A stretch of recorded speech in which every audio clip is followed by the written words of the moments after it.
It kinda feels like ever since yesterday. Damn it, I failed.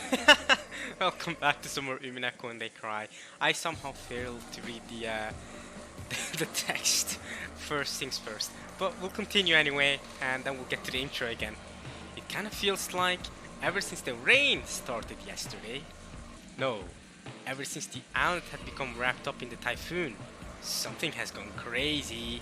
Alright, welcome back to some more Umineko. Failed intro, whatever. We'll take it, we'll go on with that take.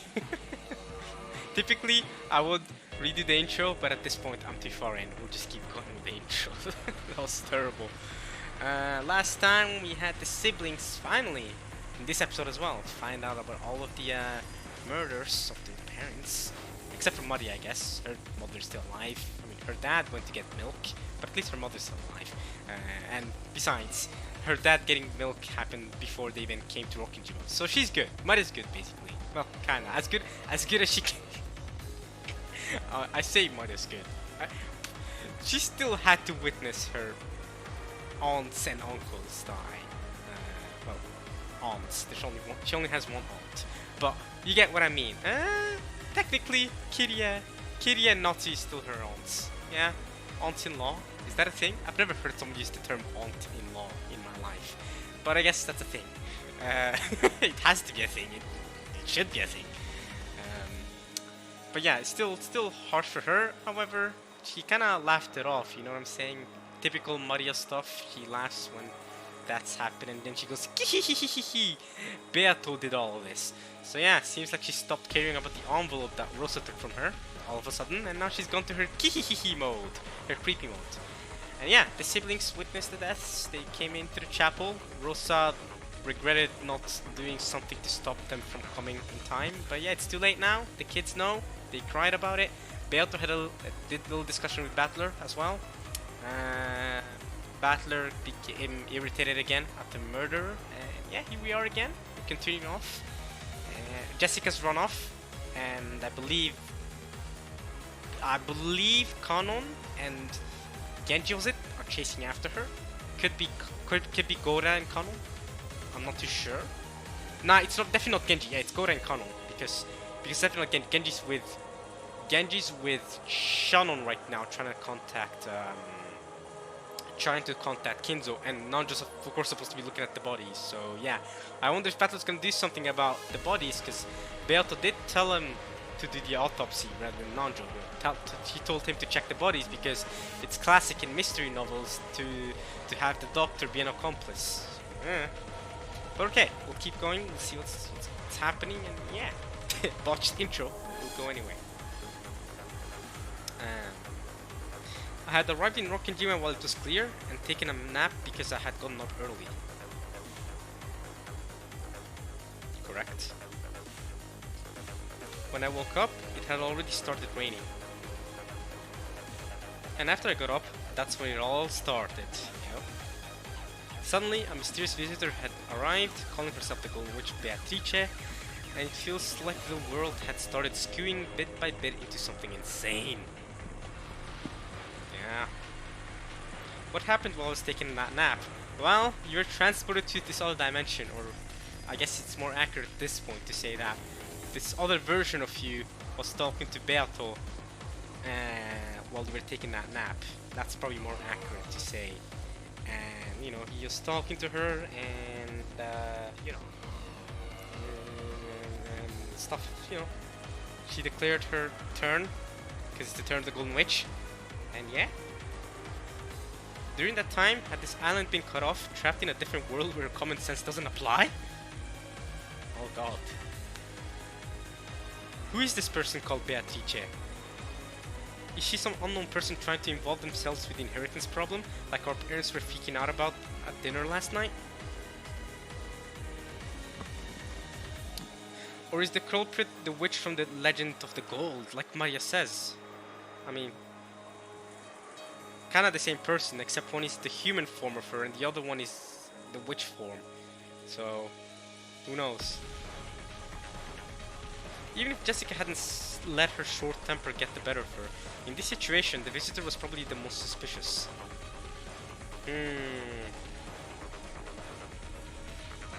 But we mustn't jump to conclusions like that. That's what I like about you, Battler. You don't immediately jump to conclusions, you think logically. Yeah, that's no good. This again. No good. No goddamn good at all. Is that a thing for Battler, by the way? I'm gonna ask you guys this again. I know I asked this last time, but I wanna ask if this is a common, like, I don't know, Battler thing that he says all the time, where he goes, this is no good. No goddamn good at all. Is that something that Battler does a lot of times? It kind of feels like it's a purposeful little joke, running joke with Battler. I wonder.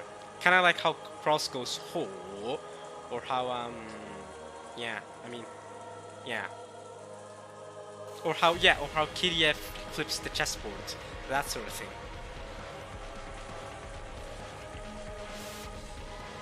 I smacked my face with both hands again, cooling off my brain before it overheated. Even though it might have been a waste of effort.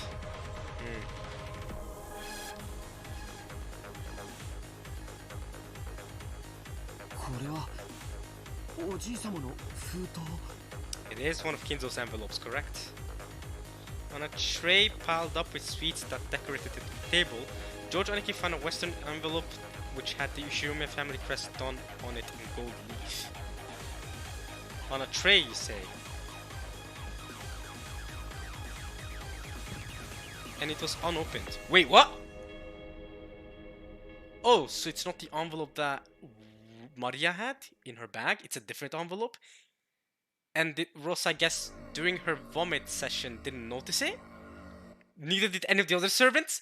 How the frick is George the first person to notice this? That's awesome. There's another envelope. Okay, check it out. ってことは、それは俺たち宛てってことじゃねえのか。 Yeah, the culprit probably left it as a message, you know? Check it out. Read it. What does it say? 親父たちが読んだものだったなら開封されてるはずだぜ。 If it was something Dad and Rest read, it should be open, correct? That means they haven't read it. その推理は正解のようだろう。 Probably. The culprit wants to leave a message to us. Come on then. 書いてある。Look what's written here. 残されし者たちへって。 It says to those who remain. Okay. それは犯人が残した手紙なの。 Yes, and that you somehow didn't notice, Rosa. 中身。 I mean, I understand you not noticing it. To be fair, you were still vomiting, but nobody noticed. No servants. Nobody came close enough to the tray on the table. What's inside? 兄貴、開けようぜ。 Let's open it. To the survivors, or to those who remain, or whatever it said. After nodding silently, George Aniki opened it. A folded letter came out. 読むよ。 I'll read it. 六軒島へようこそ。後ろ宮家の皆様方。私は金蔵様にお仕えしております。当家顧問錬金術師のベアトリーチェと申します。 So Beatrice has declared herself the alchemist for the family before. This is not the first time she's done it. So I wonder what alchemist really means in this context, though. Welcome to Rokkenjima, ladies and gentlemen. I'm glad that they read the letter right away, though, or opened it right away. I always get mad when they have a letter and then they wait till the purpose time before they read it, and then by the time they read it, it's been so long since they received it. This is good. They opened it right away. That letter really was a joke. Okay, so I heard the noise there. So the letter is currently going in the tips section, so I can read it again if I wanted to. Okay, that letter really was a joke. This Beatrice, who called herself the family alchemist, had announced that she was collecting the gold she had lent grandfather along with the interest. And that interest was everything that grandfather had created. Since this tragedy was right before our eyes as this paragraph was read aloud, he clearly wasn't referring just to the wealth that grandfather had built up. Yep, he was also referring to literally our lives that were helped created thanks to this money that Kinzo built up. Thanks to the gold that he received. It was literal. Everything that grandfather had given birth to. In other words, all of grandfather's descendants were included in the interest. Descendants. So all of his descendants are included in the interest. However, They still have a possibility of being sent to the Golden Land. 5 of them. How does that work? Including the servants. How does that work? なんてめちゃくちゃな契約だ。 Screwed up contract. I don't disagree. 黄金の利子は命だってのかよ。 So lives are the interest of for gold, are they? そんなのまるで悪魔の契約じゃねえかよ。 Literally a deal with the devil. それで魔女気取りってわけか。笑わせやがるぜ。 But at least now we have more proof that the culprit is Beatrice herself, that, you know, the new important visitor. However, you could also argue that someone's purposely trying to set her up. So I don't know how quickly they're gonna go to the conclusion that it's Beatrice.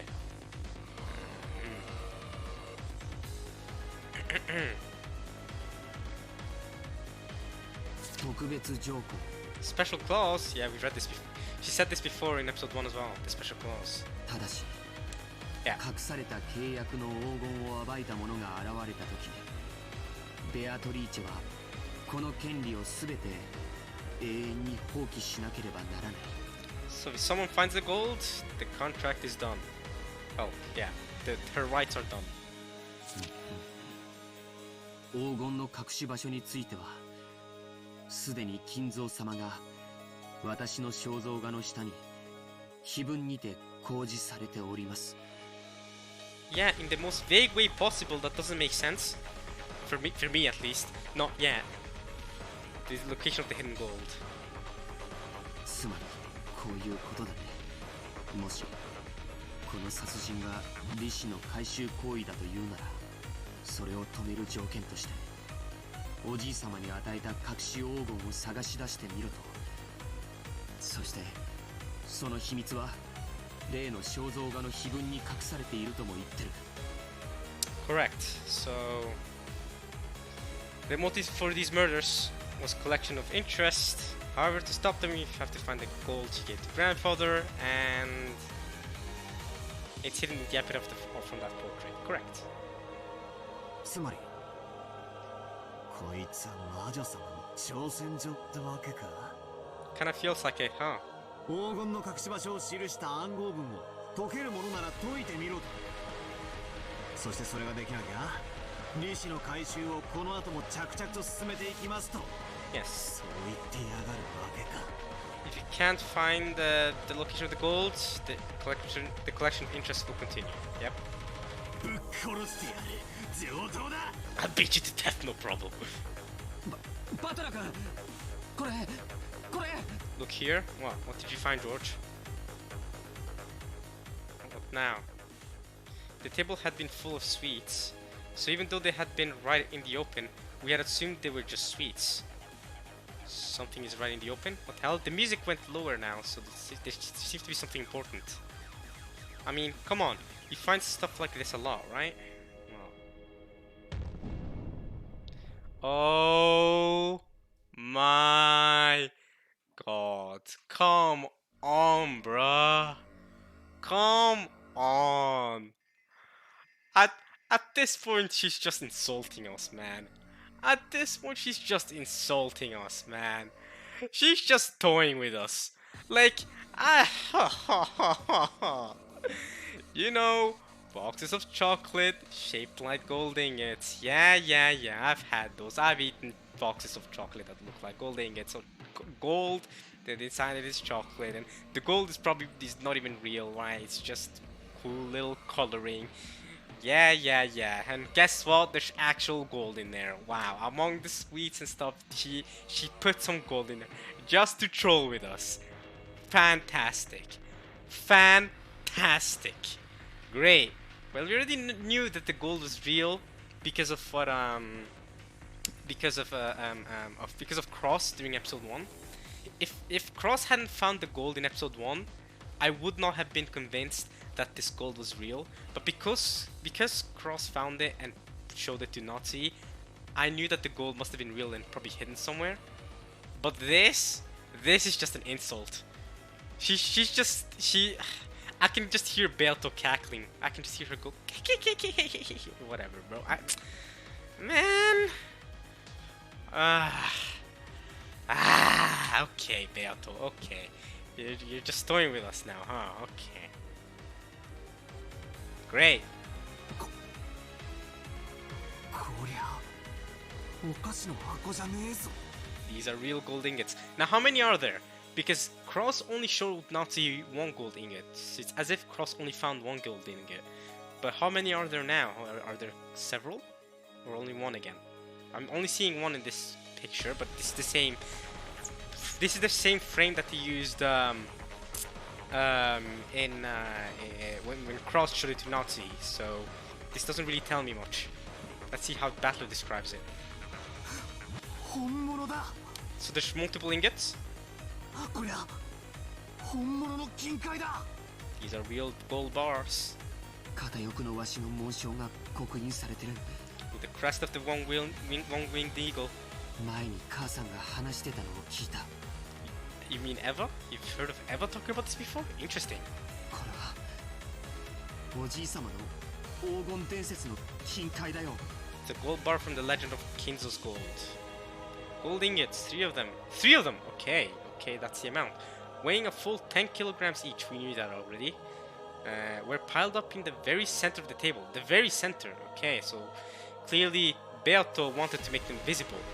And all of this, and you're telling me Rosa or any of the other servants never noticed them. Only George, who was able to stay calm and focus and assess the situation, was able to find a letter and these gold ingots. Okay, George. Look at you go, George. Also, you're sus. George is still sus. I haven't forgotten that. He's been sus in episode 1 and he's still sus now. I don't know. I mean, he's not sus because he found the gold. That's not what I'm saying. I mean, obviously, if they're at the center of the table, clearly Beato wanted them to see the gold and the letter. But George is sus for various other reasons and other things he's said and done throughout the visual novel. I don't really know. I don't really know about George, or just the way he acts in general. The way he's so calm about everything. Could just be his personality, obviously, but I don't. There might be more into it. Like Genji's mysterious. You could argue he's sus as well, but to me, Genji's more mysterious than sus. I don't really know what Genji's thinking, but George is just sus. It was where the cake would be placed if it was a birthday party. In other words, this was without a doubt the birthday cake of the party known as the family conference. これが本当に純度49のインゴットだったなら。 49 spirit ingots. They're worth a lot. This is some good money y'all have. 6000万円くらいの価値はある。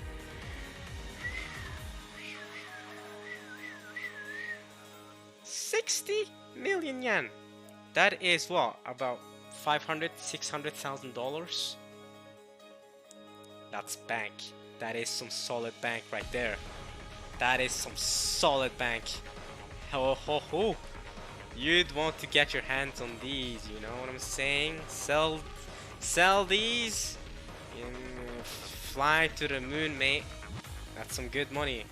That's some really good money. You can split it between yourselves and earn some good money. She's actually trolling with you guys at this point. She's actually trolling us at this point. She really is. Cheap? 60 million yen? 俺たちの親が6人も殺されて、そこに積まれた黄金がたったの6000万円だと。 Oh, that's what you mean. That's what you mean. You're saying that our compensation should be more than 60 million yen? Okay. バカにするんじゃねえ。 Don't take us for fools, damn it. Okay.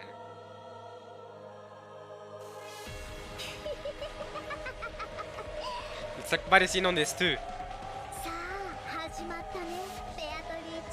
The ritual has begun. Okay, Maria's pretty confident that no one can solve the riddle. Can you solve it, Maria? Have you already solved it? What about you, Maria? So Beato, you will definitely win.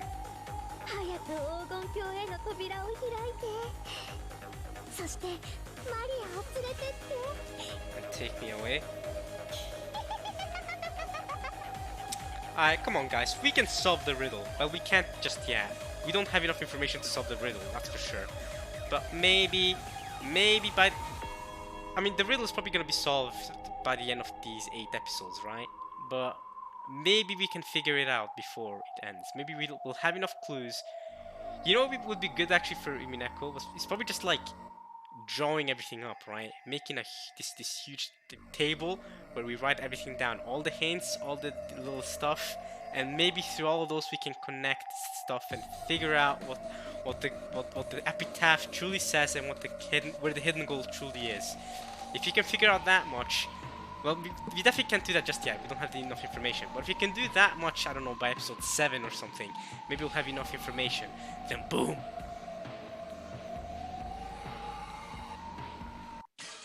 Oh, that's the end of that episode. Oh, chapter. Sorry, not episode. This is a chapter. Okay. What time is it now? 7 p.m.? 6:43 p.m. AM, not p.m. AM. お嬢様、 This どうか気をお沈めください。 Did you guys see that? This chapter is called Jessica and Kanon. Here we go. This is gonna be a spicy chapter then. My lady, please calm yourself. This is gonna be a spicy chapter, y'all.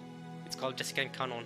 Here we go. It's 6:43 a.m. I said p.m. Yeah, of course that. I didn't mean to say that. Okay.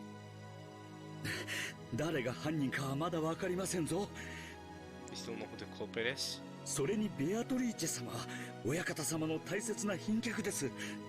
Beatrice is an important honor guest to the master. だからなんだってんだ。本人の胸ぐらひねり上げてやれば白状するに決まってるぜ。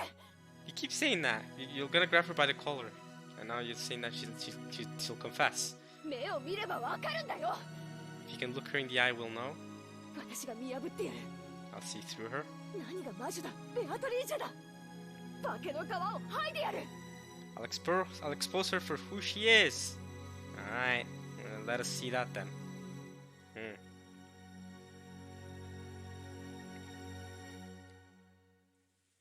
Jessica never stopped moving.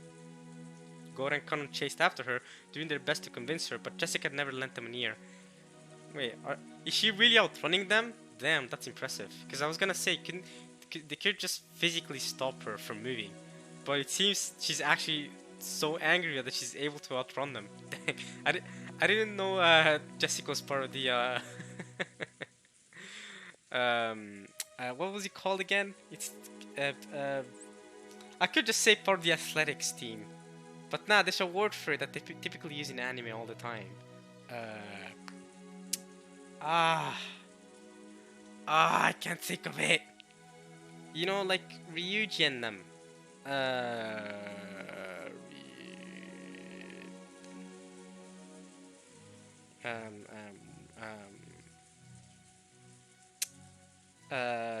Track student, I guess.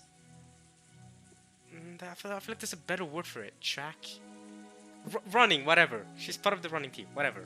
There's a better track may work, but I think there's a better term for it that I can't think of right now. Anyway, this soundtrack is really banging, by the way. Do you guys hear this? Holy crap! Eventually, the witch's VIP room came to view. Here we go. This VIP room was always sealed and never used. Here we go. Watch, Beato's probably not even gonna be in there. She's probably disappeared by now or gone somewhere else. No matter what kind of guest came, Kinzo wouldn't let them in this room. And yet, the servants were always made to clean this room so that it could be used at any time. So the servants had started calling this room the witch's VIP room after their other shapeless master. Jessica also knew this.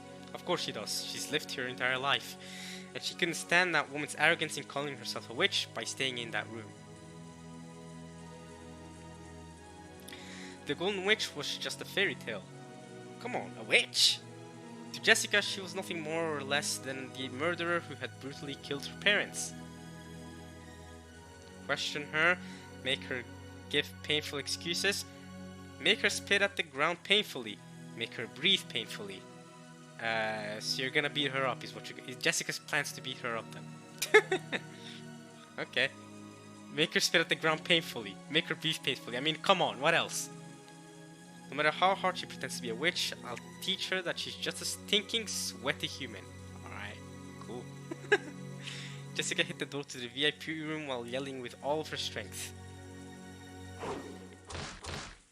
Dang, you could hear the sound. It definitely wasn't okay, that's for sure. That sound was the beating of her anger's hammer, whose message was clear. If the woman didn't open the door, she'd break it down.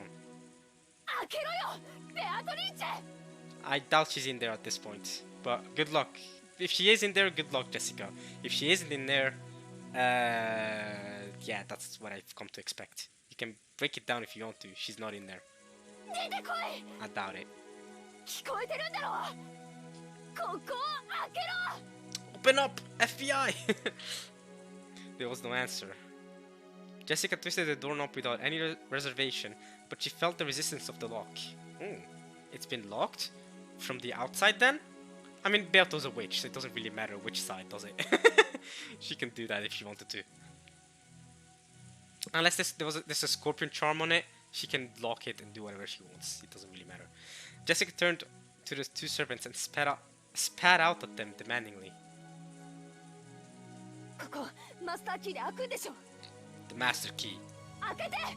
Well, they're obviously not gonna listen to you. Open it. They're not gonna do as you say. お嬢様、それは大変な失礼に当たります。 That would be horribly rude. I mean, to be fair, if Berto, this human Berto, 19th visitor here, truly was the culprit, then it will be the opposite of rude. She's getting what she deserves. I mean, getting a beating, if she's the one that is the culprit, she deserves a beating. Although, that is if she was a human and did this stuff. But can we really judge her based on being a human? How does that work? She's a witch. Although Goro was flustered, he still tried to somehow calm Jessica's anger. After hanging his head silently for a while, Kanon pulled the master key from his jacket pocket. Ooh! Is this why this chapter is called Jessica and Kanon? Kanon's gonna do stuff and, you know, Jessica's gonna do stuff and we'll see. We'll see how their relationship develops from here on out. Kanon-san, いいんですか? Is that alright, Kanon? もしおられたなら無礼になるのは承知です。 Oh, but you're fully aware that she isn't there, right? Kanon, she's not there. それにもしベアトリーチェ様が何の関係もないというならそれを僕たちに釈明して納得させればいい。 I mean, true. People did just die. Who cares if it's true at this point? People dead. We need like some explanation. If Beata has something to do with this, she just has to explain to herself so that we can believe her. そうだぜ、その通りだ。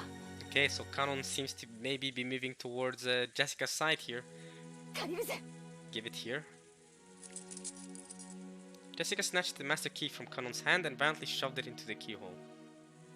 Immediately, there was a light sound and she felt it unlock. Unlocking. And without excusing herself, she flung open the door.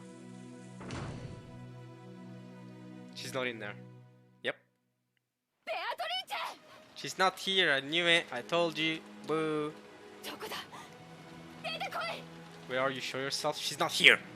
She's probably gone back to her witch form. She did say that she struggles to be in her human form and that it drains a lot of power from her. So that might be another reason why she's done that.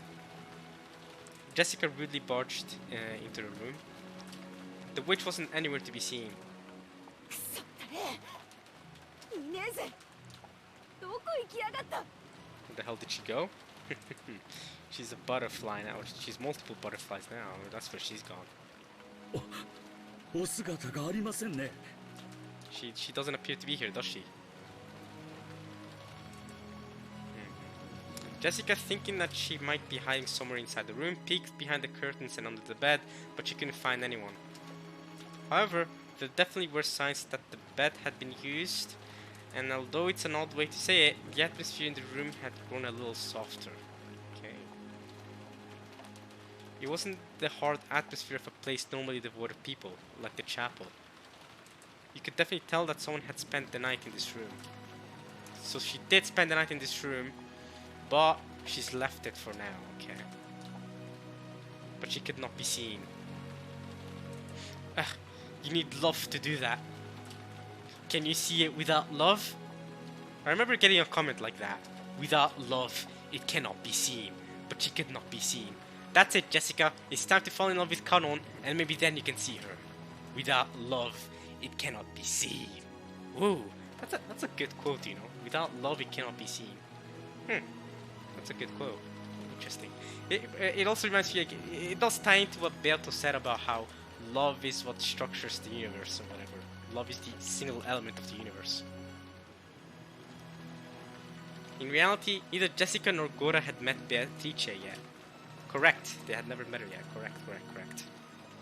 They had only been told by those who had met her that she was the spitting image of the person in the portrait. So they were doubtful about what her face really looked like. However, Kanon alone had met her. And he understood what kind of being that witch was and what kind of character she had.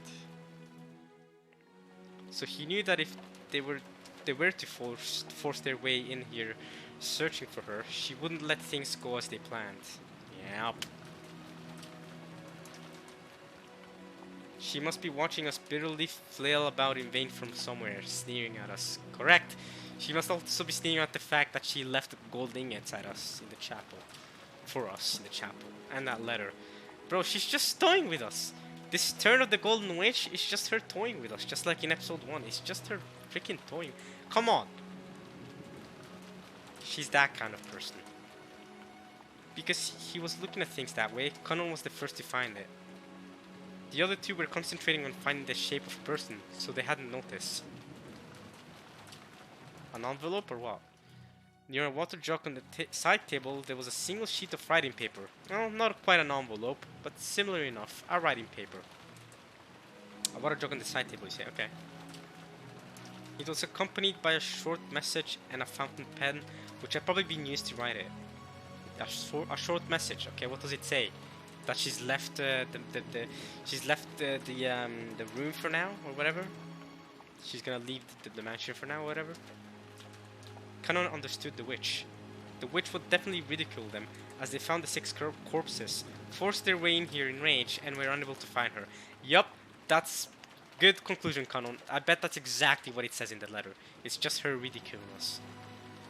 Ridicule has no meaning unless it is communicated. So in other words, this was definitely that. Yeah, I can see that. There's something written here, my lady. Written what? Jessica quickly dashed over and violently stole a piece of paper. Okay. She's really hasty now. She probably wasn't trying to be violent. After all, she does love Kanon.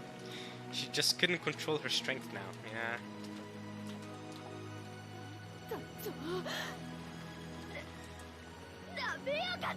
She's mocking me. Of course she is. That's how Beato does stuff. Get used to it, Jessica. As soon as she read the message, Jessica went into a wild rage, crumpled the paper, and threw it. Oh, come on! At least tell us what she said. Tell it to us. What was in the letter, at least, or the paper? Oh wow! All that for throwing the paper. Then she grabbed a table lamp that was by the side of her bed and violently swung it around, mercilessly hitting the walls and furniture with it. Okay. Huh? Wait a minute. But what do you mean by furniture? You know what I'm saying? Don't hit Kanon along with it. Come on, keep Kanon safe. And good, I guess. I mean, he's a servant, but I don't know how much he sees himself as furniture. Not that Kanon really sees himself as furniture anymore. I don't know. Have to ask him about it. But yeah, maybe deep within he doesn't see himself as furniture anymore.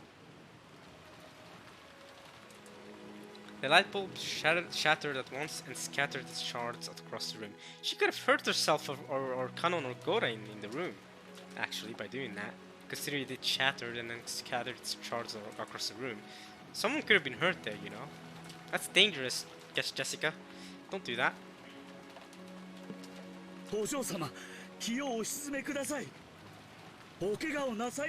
Calm yourself, you'll hurt yourself.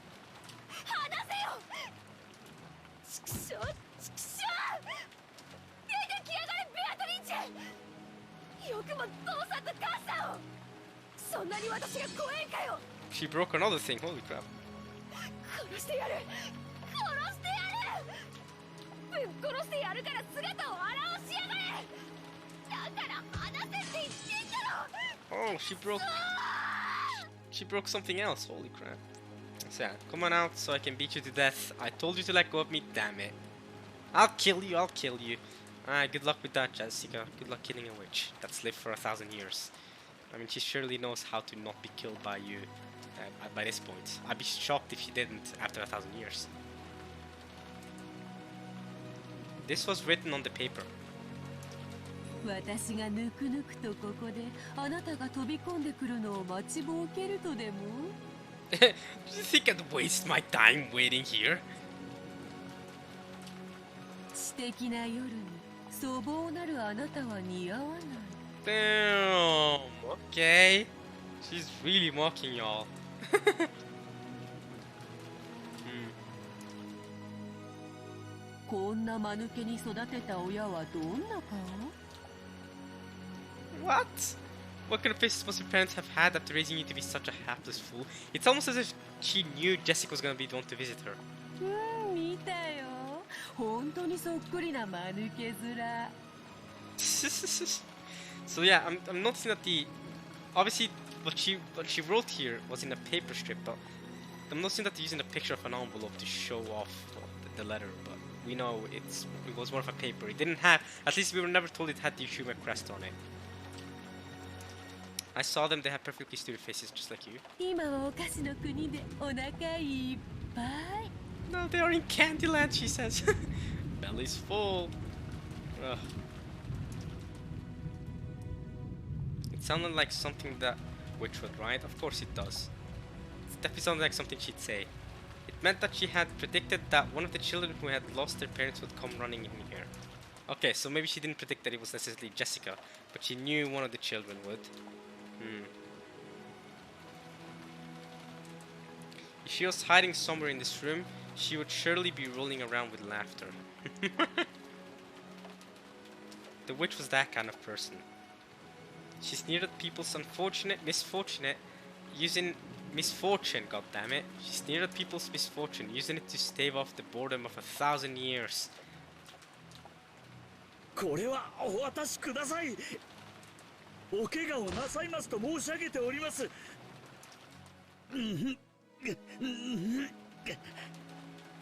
Yeah, Jessica really needs to calm down by this point. I mean, she's not in the room. Alright, you have no clue where she is. It's time to calm down. Think things over logically like Battler's doing, and George. And Rosa. Let's go. And maybe we can think of a better plan. 放てって言ってんだよ What are you gonna do? If you let go, what are you gonna do? What are you gonna do? You're just gonna break more stuff? How is that gonna help?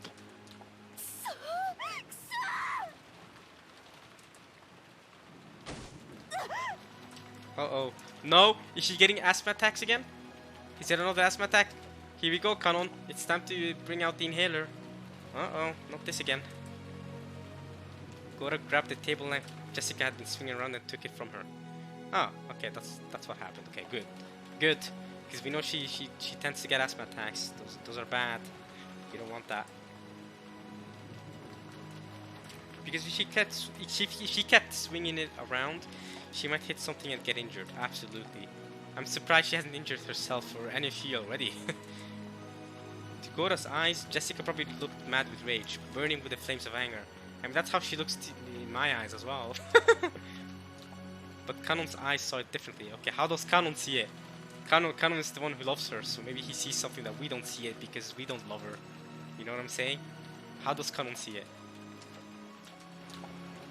Those are probably tears of sadness, hidden by rage. Yeah, you're probably right. You're probably right about that. It's no laughing matter, but it's more like, yeah, but she's still raging. Therefore, when at the moment the table lamp was taken from her, Jessica dropped to the floor almost as if groveling, and started crying and scratching at the carpet. Gora was surprised, but Kanon was not. Her way of crying by brandishing her anger had been stolen from her, so this was inevitable.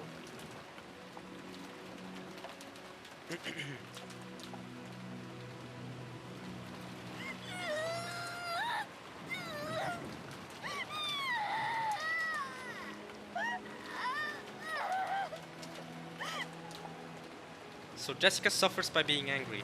Interesting.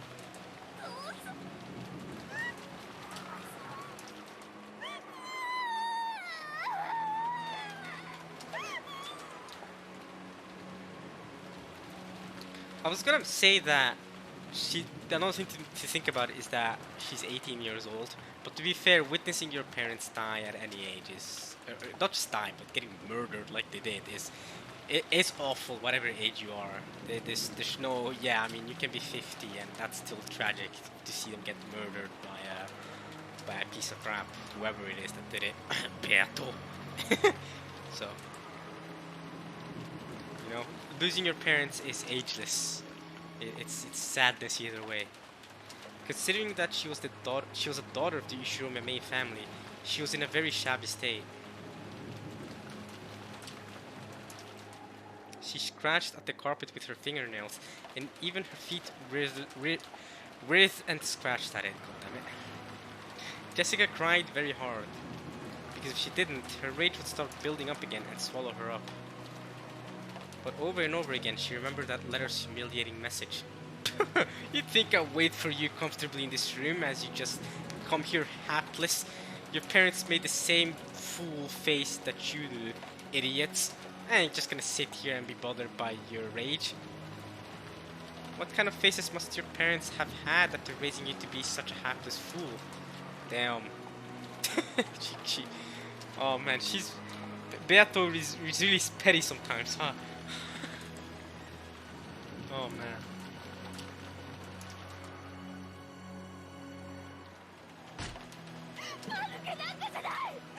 They aren't stupid.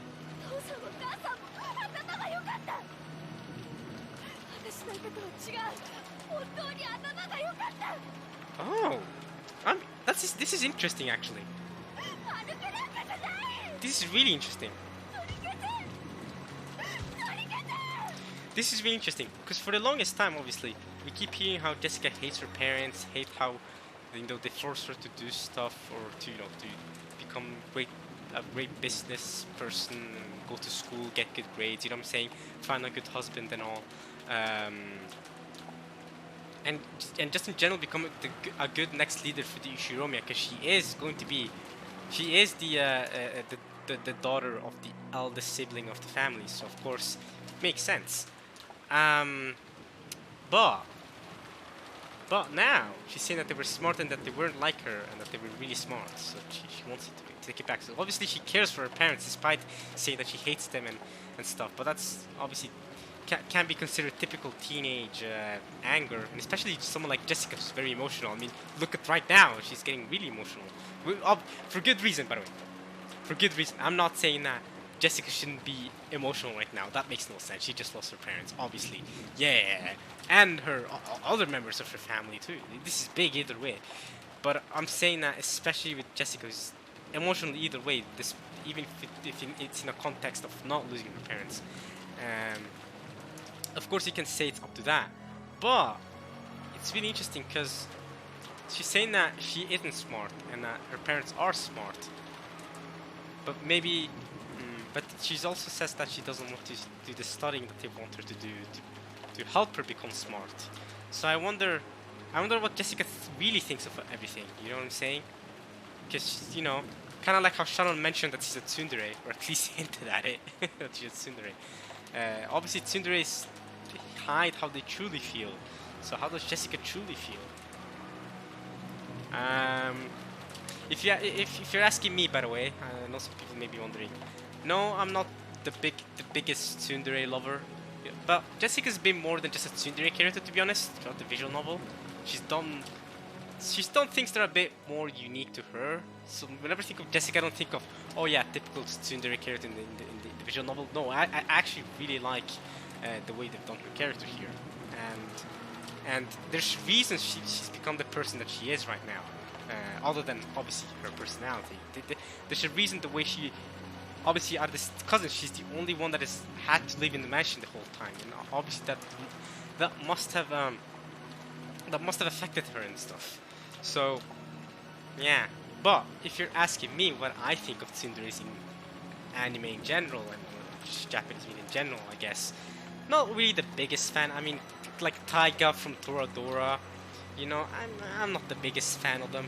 I mean, when I say I'm not the biggest fan, as in, I don't go, ooh, there's Tsundere in this, I'm excited, you know? It's more, I don't know, I don't like to categorize characters and say I like them based on their character type, like Rain Tosaka from Fate Stay Night, because Rain Tosaka from Fate Stay Night and Taiga and Jessica here are all different people, all different characters that do things differently, despite you being able to classify them as tsunderes. But I don't know, I like to see characters as things more unique than that, although you can classify them as different things, different stereotypes. I like to see them more individually and see, you know, what they all have going for them, personally. Okay. Yeah, I saw them. They had perfectly stupid faces just like you. Now they're in Candyland with their bellies all full. Oh my god. Jigsaw. How do you pronounce it? I hear that all the time, but I can't really say it. It's like Jigsaw. Damn it.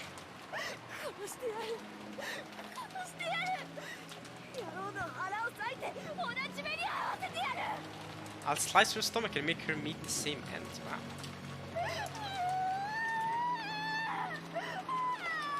That's crazy. You're gonna slice her stomach. Oof. A bit brutal. I mean, as in, a bit brutal for an 18-year-old to say, you know what I'm saying? I mean, I know she's just witnessed her parents go through that, but it's still a bit brutal for you to say it in retaliation. But hey, yeah, go on then. Oh, here we go. Asthma attack. God damn it. I was expecting it to happen at some point. This is what happens when she gets really emotional sometimes. She gets her asthma attacks. Here we go, Canon. Inhaler time. Yeah. Although Bato did kind of have the same reaction. Not as in he said that he was gonna slice her stomach open and make her meet the same end. More like, oh, she's gonna pay back. I'm gonna bring justice down on her. That's what Batter was saying. So it's kind of similar reaction in that sense. As Jessica cried and screamed, she triggered an asthma attack. Yep. Here we go. Canon, your time to shine.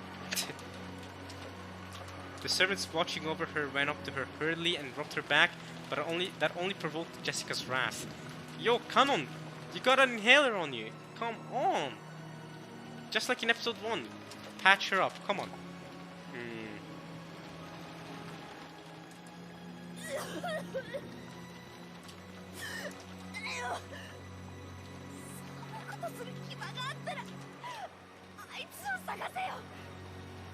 I mean, if searching for her means you know, you suffer and I don't know. I don't really know what the biggest consequences of asthma attacks can be, but you know, we need to first make sure you're okay and then start thinking about what's going on, you know? You know, we don't want to lose any more family members.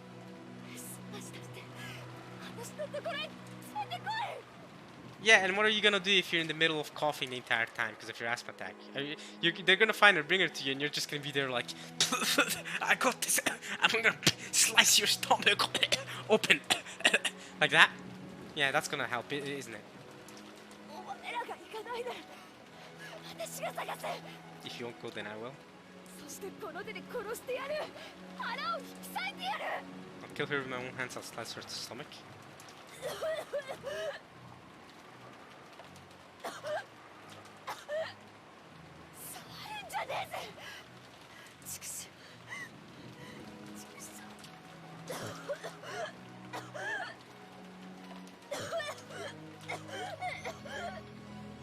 That sounds bad. Hey yo, Canon, have you still not brought your inhaler? What the frick, man? Jessica got up unsteadily, and as her asthma continued, she went out into the hallway. Canon!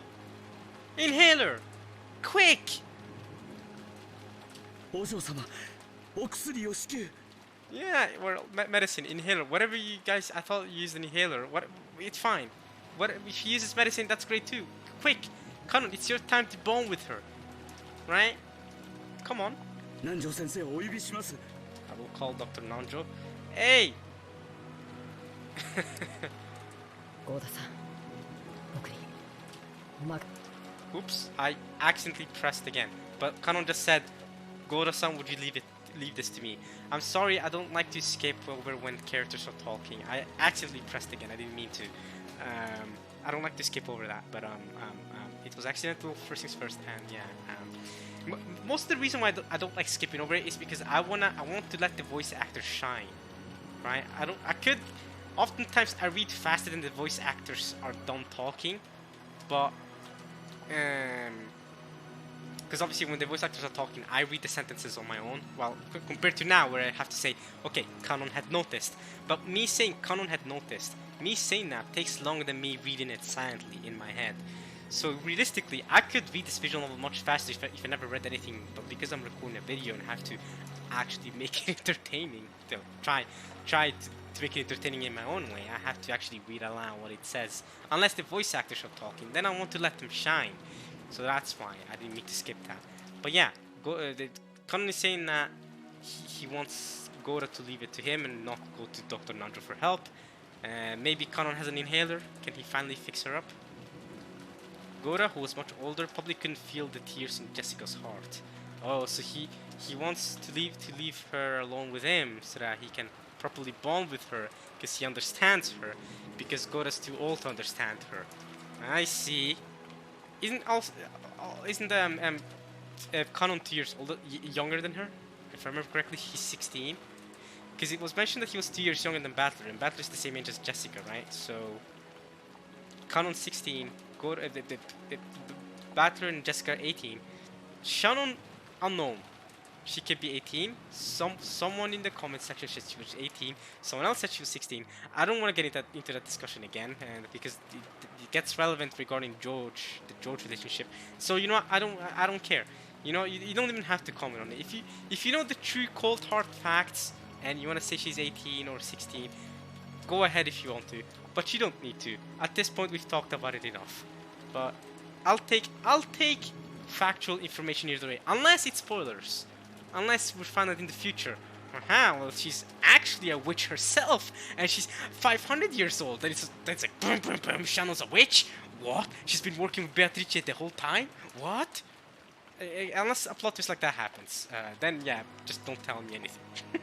That would be a ridiculous plot twist, by the way. I highly doubt it. I highly doubt a plot twist that I can come up with will actually end up being a plot twist, because it sounds so dumb. Anyway. Kanon, who had noticed that himself, had to support her.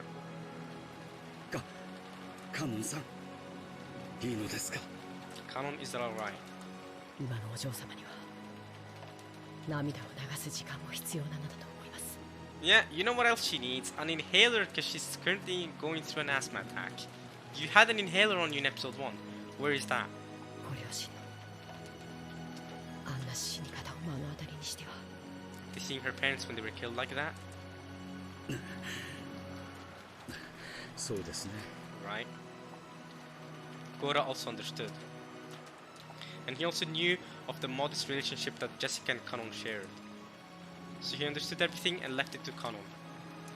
わかりました。私はローザ様のところへ戻ります。 I'll go back to Rosa. お嬢様をくれぐれもよろしくお願いしますよ。 Take care of my lady. はい、 Go on, Kanon. It's your time to shine. お任せを。 Leave it to me. Kanon's voice was frail, but he nodded forcefully. After looking at his eyes, Gora also nodded forcefully. Gora was a veteran with many years behind him. He had seen a great number of people in his life, so he knew of the vigorous sparkle that could be found in the eyes of those who had self-control. Okay, Gora. This is the first piece of Gora information where I'm actually thinking, okay, you know? Gora's been mostly uninteresting until now, I can't lie. But this is the first, okay, you know?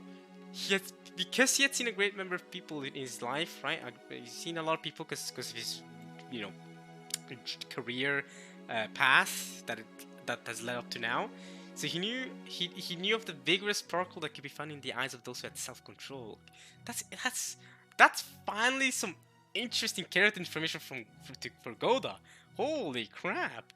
Okay, is this visual novel going to succeed to make Goda an interesting character for me? Alright, this is the first step though. This is still early on, we'll see. He had seen that clearly in Kanon's eyes. Okay, okay. Therefore he would leave this to Kanon. You know what?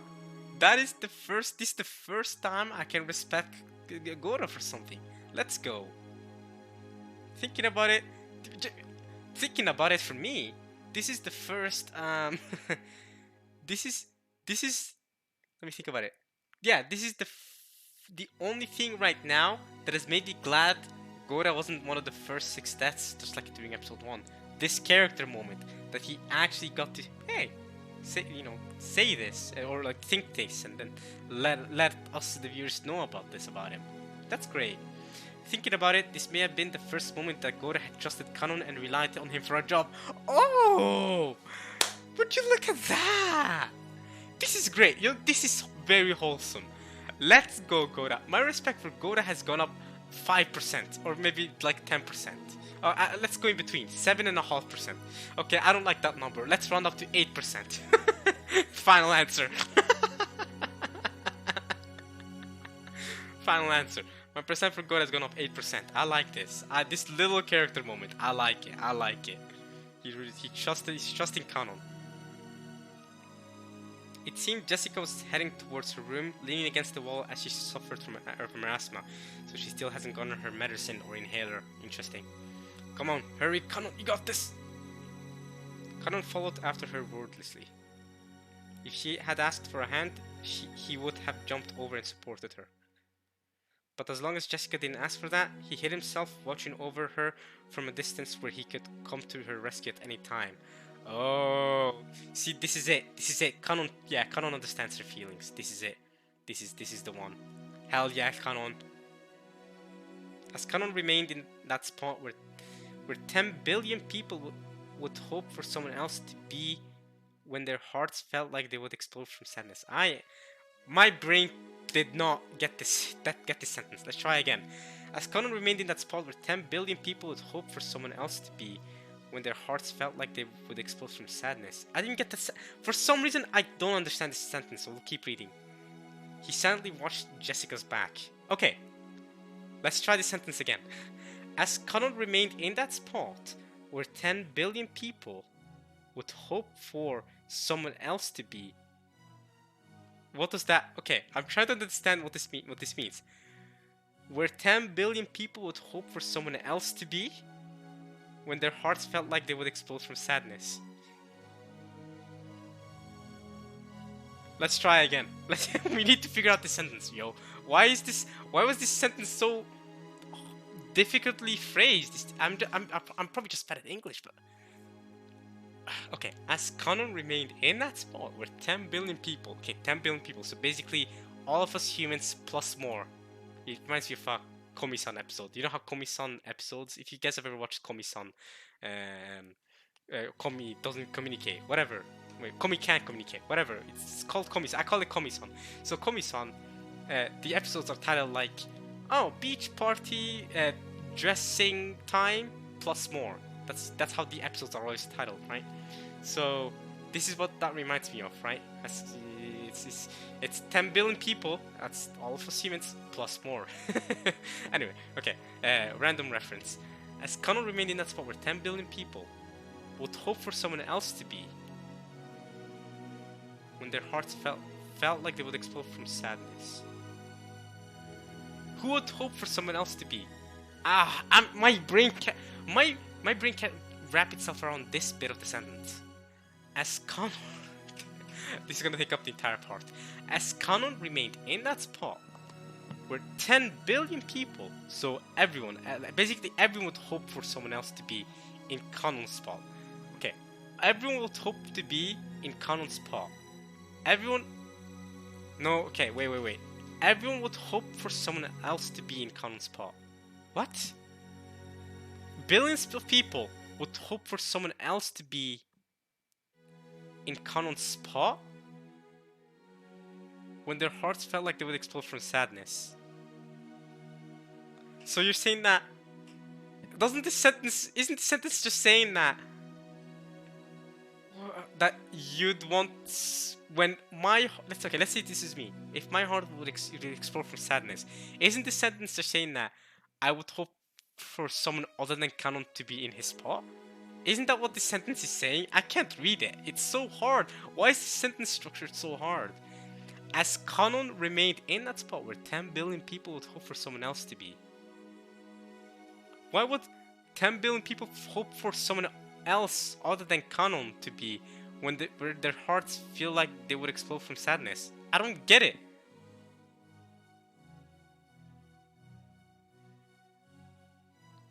Okay, I'm gonna try reading it silently. I'm gonna stay silent for a bit and try to understand the sentence, and hopefully I can communicate to you guys what I got.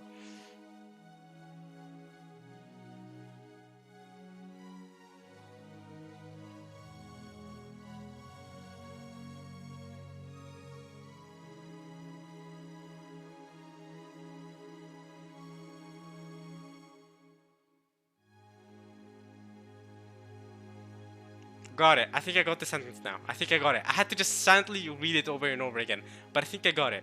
So Canon is remaining in that spot where basically all 10 billion people, so all of us, would hope for someone to be when their hearts would explode from sadness. So it doesn't have to necessarily be Canon. It just has to be someone being there when I feel like my heart would explode from sadness. So if my heart would explode from sadness, I'd want someone to be in Conan's spot watching me silently as I'm walking along. Okay, I finally understood what the sentence says. I think that's the correct interpretation of it, or how I'm supposed to be reading it. However, I do think it could have been much better phrased. I don't know how else I would have phrased it, but I don't think that was the way, man. They could have phrased it better. Maybe the 7th mod translation is better. Nah, come on guys. You know what? Most of all, I don't think this has anything to do with bad translation or better phrasing. I truly do think this is actually just me. So before you guys get on me in the comments saying that the sentence made total sense, you're just an idiot. I know, I am an idiot. So this is why I'm saying this right now. This is just me being trash at reading English. Please leave me alone. I'm sorry. Okay, alright. Then finally she was crouching in front of the door to her own room. The asthma attack had stolen all of her strength, and her thoughts had gone hazy from the lack of oxygen, so that she could no longer stand up. But right now, Jessica wasn't thinking that she wanted someone to lend a hand, because she still hadn't been able to overcome the flames of anger. Because even if someone had offered her a hand with good intentions, right now, Jessica would start wanting to grab it and lacerate it. Holy crap. And she understood how unreasonable that would be. Until she could overcome the flames of her anger, she definitely wouldn't ask for help. Alright, you know, at least I respect. At least if you already know you're going to be a danger, then I respect, you know, avoiding being a possibility for it. You know what I'm saying? Probably Jessica no longer even had the willpower to call for help. But Conan heard it. He definitely heard it. Oh, he heard the help. Conan definitely heard that voiceless call for help, which is shared by those from across the world who are grieving, and which, though they scream and scream, cannot be heard by anyone. Conan softly knelt by Jessica's side and wordlessly offered her a shoulder. Even as Jessica kept coughing painfully, she accepted it, unlocked her room, and entered. Canon heard it. I didn't hear it. Let's go, Canon. This way. I'll prepare your medicine right away. Okay. Quick, inhaler, medicine, whatever it is. Quick.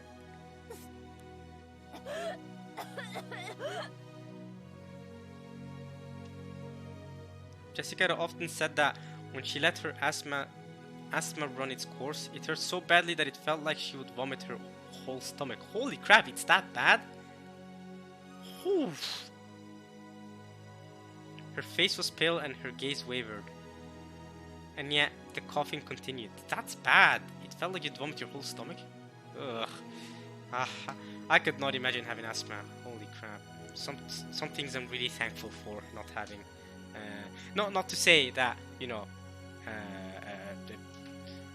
don't take that the wrong way, basically. I'm just saying, you know, I need to remember to be grateful for what, you know, for not having the health issues that a lot of less fortunate people have. Hopefully, I phrased that better, so people don't misinterpret my intentions. Hopefully, her sadness has only gotten stronger. After having her sit on the bed, Kanon took an inhaler from a cute basket. Finally, he took out the inhaler from a cute basket on a side table by the bed and handed it to her. Okay.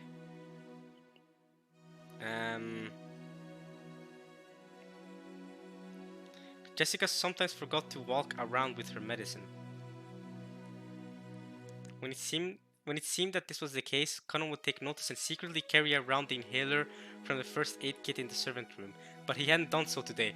Oh, boo! Well, to be fair, Conan has had a really busy day, so that's fair enough. But that's boo. But it's also really cute because what the hell? He notices that she's not carrying her medicine, so he does it himself. That's really cute, actually. That's a lot of, you know. If this doesn't convince you that Conan has something for Jessica, I don't know what else would. Alright, I mean, you could argue he's just doing his job as a servant, but come on now. It's more than that. Come on now. It even says secretly carry around the inhalers. It's not like it's part of his servant job. Come on. He scolded himself as though wondering how, after failing to bring it with him on a day like this, he could call himself furniture. Exactly, you're human. You make mistakes. There you go. There you go. Have you realized it yet, Kanon? Humans make mistakes. That's why you're human, because you made a mistake.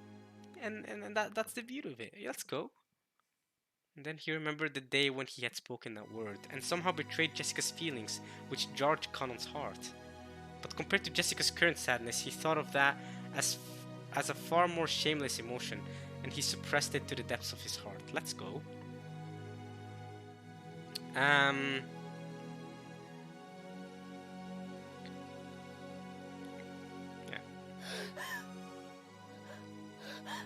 You finally good now? You getting better? Okay. She's her breathing's gotten slower. Seems like she's improving now. And she inhaled her medicine. Oh, so the inhaler is the medicine. That's what okay, I thought they were separate things. I thought she had an inhaler and some extra medicine to go along with it. Okay, now the inhaler itself has the medicine with it. The double package. You can call it the same thing. I see. Okay, so that's why when Colonel said, "Oh yeah, I don't have the medicine with me," he doesn't have his inhaler with him that he had in episode 1. Got it. Jessica's wild breathing calmed down bit by bit, and she was finally able to regain her composure. Nice. But the strength and willpower she had lost wouldn't allow her to rise up from the bed.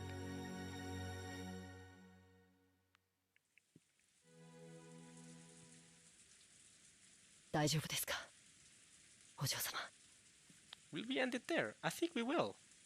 I think we will end it there. That was a successful part of Umineko when they cry, no? Hope you guys enjoyed this part. Very... Well, we started off with a little bit of George and Battler, a little plot twisty regarding the the gold they found and that letter. As much as I want to be shocked by that, I mean, I am still shocked by that. I see it more as just freaking Beato toying with us at this point. She's just toying with us. She's like, oh hey, here I'm gonna kill a couple people now. Hey, look, guess what? I'm leaving some gold behind and this letter, and I'm off basically. Then she leaves another paper here in her room where she goes, oh yeah, I expected one of you children to get angry and chase me, so yeah, I'm not gonna sit here and wait patiently for you. I'm off. Peace. Lol. Yeah, so, you know, Beato is that kind of person. But yeah, no, this has been fun. I'll meet you guys next time for more Umineko. Well, that's how it started, right? I guess I should wrap up the part by talking about how it all went. But then after that, we skipped over to how, we jumped over to Jessica, Kanon, and Gora. Jessica was rampaging about. Then Kanon told Goro to go away because he had control, and then he's giving her the medicine, and now it seems like she's getting better, and now it seems like they're gonna have a little bit of a bonding time, which we'll see next part. I think we'll see this canon. I'm down to spend next time having a little canon Jessica bonding time. You know, I think that'll be great. So this first half, this part was just setting it up, I guess, and next part we'll see the full fruits of it. All right. I hope you guys enjoyed this part.